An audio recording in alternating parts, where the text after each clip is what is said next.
अल्लाहु अलैका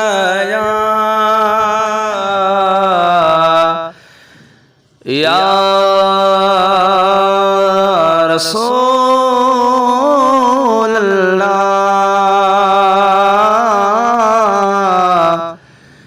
वसल्लम अलैका या हबीब अल्लाह। साईं मुझे महबूब जो मत मिसल कोन जे न थई पक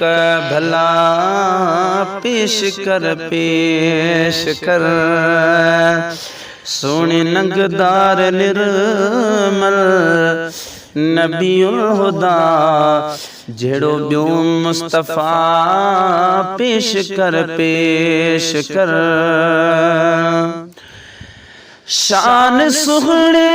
जो दिस खोले कुरान में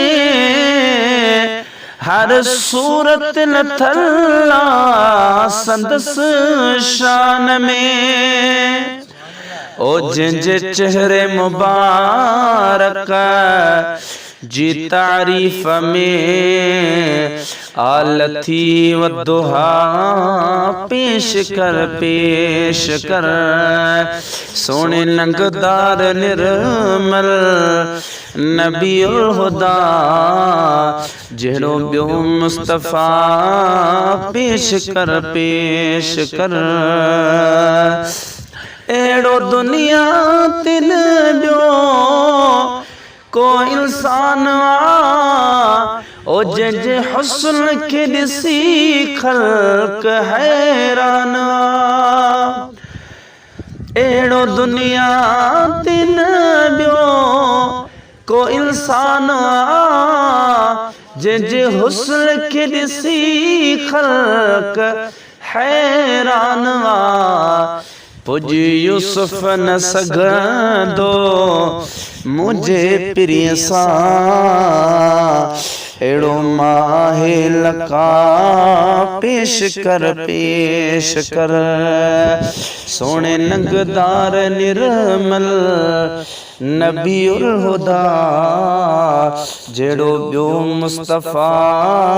पेश कर जे अगिया वणन थे सजदा कया ओ जे सामो अची जानवर साम प्या जे अगिया वणन थे सजदा कया ओ जे सामो अची जानवर साम प्या ओ जे सदके थियन माफ मुश्किल मिठा एड़ो मुश्किल कुशा पेश कर मुझे महबूब जो मत मिसल कोन जे न थई पक भला पेश कर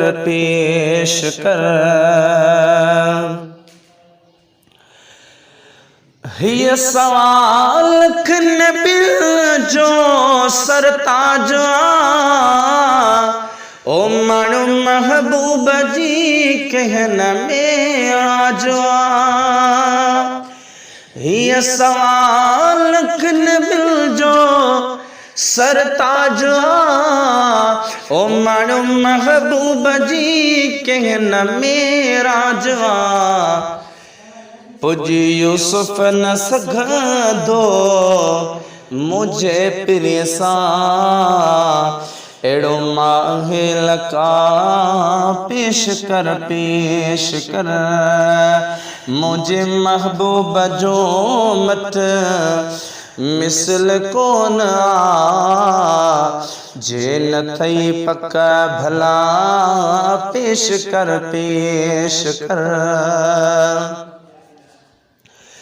जंहिंजी अर्श ते तारीफ़ करे खुद खुदा ओ जे हुस्न ता थया मल्क हूरो फिदा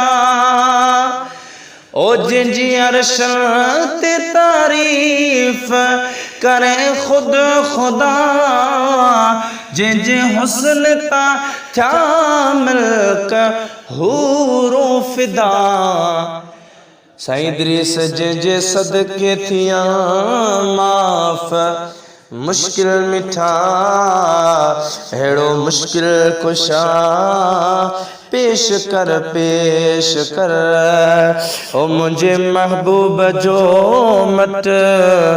मिसल कोन आ जे न थई पक भला पेश कर सोने नंगदार निर्मल नबी उल हुदा जेड़ो बियो मुस्तफा पेश कर